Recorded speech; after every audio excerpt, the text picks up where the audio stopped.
لله رب العالمين،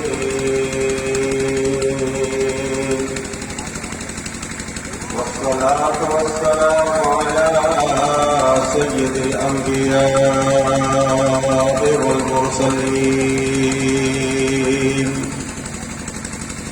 وعلى آله الطيبين الطاهرين وأصحابه المكرمين المعظمين أجمعين. أما بعد، فأعوذ بالله من الشيطان الرجيم. بسم الله الرحمن الرحيم. واللاتي تخافون نشوزهن فعظوهن واهجروهن في المضاجع واضربوهن. صدق الله مولانا العظيم وبلغنا رسوله النبي الأمين المتين الكريم، ونحن على ذلك لمن الشاهدين والشاكرين، والحمد لله رب العالمين. عزیزان گرامی، رفیقان ملت اسلامیہ، احباب اہل سنت، اسٹیج پر تشریف فرما علماء، خطبہ، شعراء، سامعین اہل سنت، ہماری آپ کی مشترکہ خوش نصیبی اجتماعی فیروز بختی ہے کہ آج کی اس محفل نور میں، بزم نور میں اور اس محفل مسعود میں آنے کی حاضری کی سعادتیں نصیب ہوئی. قسمت والے ہی اس طرح کی محفلوں میں شریک ہوا کرتے ہیں. جن کی قسمت یاوری کرتی ہے وہی اس طرح کی نوری محفلوں میں حاضری دیا کرتے ہیں. قابل صد مبارکباد ہیں جناب مولانا عبدالصمد صاحب اور ان کے گھر والے، ان کے والدین کریمین، ان کے بھائی، برادران، رشتہ دار، جنہوں نے ان کی شادی خانہ آبادی کے حاصل موقع پر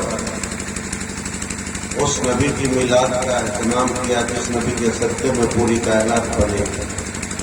کائنات کی رونقیں، زیبائیاں، رعنائیاں، بہاریں، نکھر، ساری چیزیں جس نبی کی آمد کے صدقے، جس پیغمبر کی میلاد کے صدقے وجود میں آئی، اسی پیغمبر صاحب عظمت جلال کے نام کی یہ محفل انہوں نے اپنے دروازے پر منعقد کی. علماء، خطبہ، شعراء کثیر تعداد میں بلائے گئے.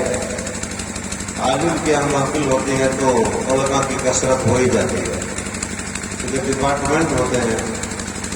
انہیں ہم جنس باہم جنس پرواز، کبوتر باز، کبوتر باز، باز. تو یہ علماء اپنے ہم جنس کی محفلوں میں اثار و قربانی کے ساتھ چلے آتے ہیں. اس لیے ایک عالم جب اپنے گھر پر محفل کرتا ہے تو اس محفل میں شریک ہونے والے علماء، شعراء، خطبہ اتنے ہو جاتے ہیں جتنے خطبہ سے ایک جلسہ پوری رات کا کامیاب کیا جا سکتا ہے. لیکن میلاد شریف کی محفل میں اتنے آ جاتے ہیں، اور جتنے حضرات تشریف لائے ہیں سب اپنے اپنے فن کے فنکار ہیں، اپنے اپنے میدان کے سپہ سالار ہیں. اکیلے چھوڑ دیجیے تو سننے کا ہر عالم ایسا ہوتا ہے کہ پوری رات اگر کوئی دوسرا نہیں آئے تو اکیلا کام تمام کر سکتا ہے. میرے اسٹیج پر ایک بڑی ابتری شخصیت، صوفی منش، صوفی باصفا، استاذ العلماء، خیر الاسقیاء حضرت علامہ مولانا مفتی ظہیر الدین صاحب قبلہ تشریف رکھتے ہیں، جن کی شرکت سے محفل میں مقبولیت کی، رونق کی، بہاروں کی، رعنائیوں کی چاندنی پھیل گئی ہے. اور ان کی تشریف آوری کسی بھی محفل کے لیے باعث ہزار سعادت ہے، باعث ہزار خیر و برکت ہے. اللہ تبارک و تعالیٰ ایسے پاکیزہ کثرت علماء کا سایہ ہم تمام اہل سنت پہ تعبیر قائم رکھے.